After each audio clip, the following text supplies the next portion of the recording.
ഇതിലേക്കൊക്കെ വരണം എന്ന് ആഗ്രഹിക്കുന്ന പെൺകുട്ടികളോട് അപർണ ആദ്യം എന്താ പറഞ്ഞു കൊടുക്കാറുള്ളത്, ഒരു അഡ്വൈസ് ആയിട്ട് കൊടുക്കാറുള്ളത് എന്താണ്? B independent. ആണോ? കാരണം നിങ്ങൾക്ക് ഇതൊരു എക്സ്പെൻസീവ്, നമുക്ക് എന്ത് പാഷൻ ആയിക്കോട്ടെ, നമ്മുടെ എന്താണെങ്കിലും നമുക്ക് ഇതിന് എക്സ്പെൻസ് വരും. അപ്പോൾ അത് മീറ്റ് ചെയ്യാനുള്ള എന്താ പറയാ, നിങ്ങൾക്ക് അതിനുള്ള ഇത് വേണം.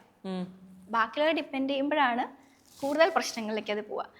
അപ്പോൾ you make your money save. ഞാൻ എപ്പോഴും പറയും, ടൈമും എനർജിയും മണിയും ഒക്കെ സേവ് ചെയ്ത് put it into what you like. എന്ത് തന്നെ ആയിക്കോട്ടെ, അത് ഏത് മേഖലയിലായിക്കോട്ടെ, ഇത് വേണം എന്നില്ല, വേറെ എന്തൊക്കെ ഉണ്ട് അതിലേക്ക് ഇടാനുള്ളൊരു മനസ്സ്, അത് പ്രയോറിറ്റൈസ് ചെയ്ത് അതിലേക്ക് മനസ്സ് വെച്ച് നമ്മൾ ഇടുവാണെങ്കിൽ യു ക്യാൻ ഡു ഇറ്റ്. ഇപ്പം ഞാൻ ആ 9 to 5 ജോബ് ചെയ്തുകൊണ്ടിരുന്നു പറഞ്ഞില്ലേ, ആ സമയത്ത് Monday to Friday I work.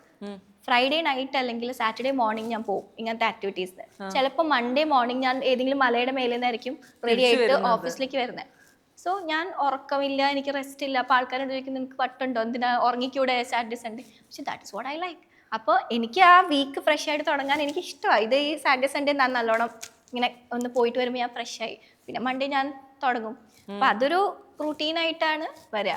പിന്നെ there always will be people to judge you. അതെന്തായാലും ഉണ്ടാവും.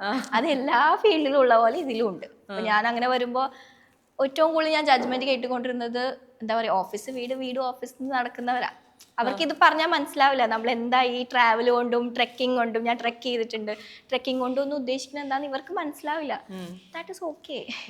നിങ്ങൾക്ക് it doesn't have to make sense to dum.